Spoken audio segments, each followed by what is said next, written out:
I never imagined I would see him again. Not after the way I left. Not after the words I said. Not after 10 years of silence.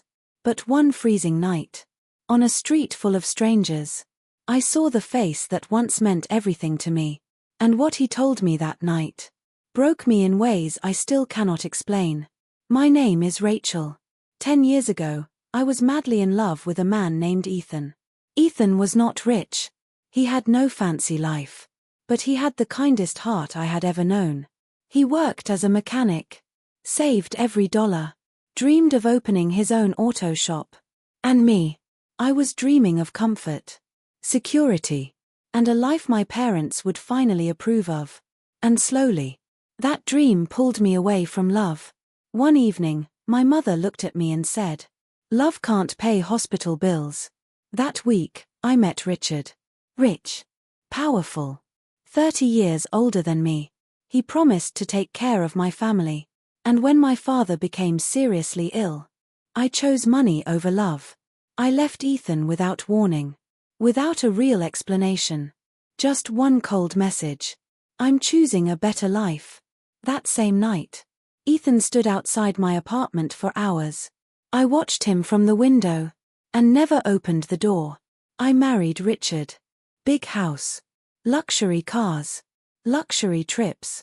But every night, I slept beside a man who never had my heart. 5 years later, Richard died suddenly of a heart attack. And in one moment, all that wealth meant nothing. I was rich. And completely alone. It was raining hard. Cold, painful rain. I was walking past a grocery store when I saw a man sitting against the wall. Wet clothes. Shaking hands. Empty eyes. I dropped some money beside him. And then he looked up.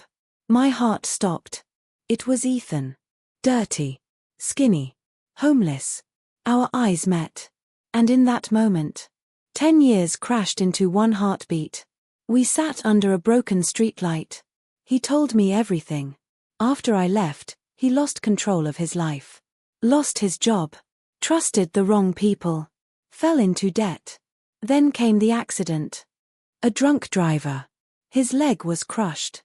No insurance. No family left by his side. No help. Painkillers became his escape. Addiction became his prison. And the streets became his home. Then he looked at me and said, "You didn't ruin me, Rachel. You just left me while I was already breaking." Then his voice dropped. "There's something you never knew." My heart froze. He said, "You were pregnant when you left." The world stopped spinning. He continued, "I found out months later. I tried to reach you, but you were already married." Tears filled his eyes. Our son was born sick. Weak lungs. He lived only 8 months. My body went numb. I buried him alone, with no money, no strength, and no one to hold my hand. That night, I cried like my soul was shattering. Suddenly, Ethan began coughing violently. Blood on his hands. I begged him to go to the hospital. He smiled weakly and said, "It's too late for me, but not for you." Then he placed something in my palm. A tiny baby sock. With his final breath, he whispered, "At least now, you know he was loved."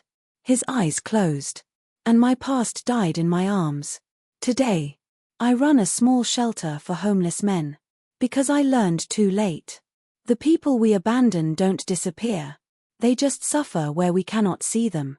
And sometimes, we find them again, only to lose them forever.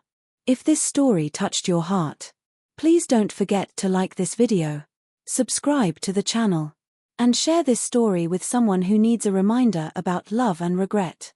And tell me in the comments, do you believe people deserve a second chance?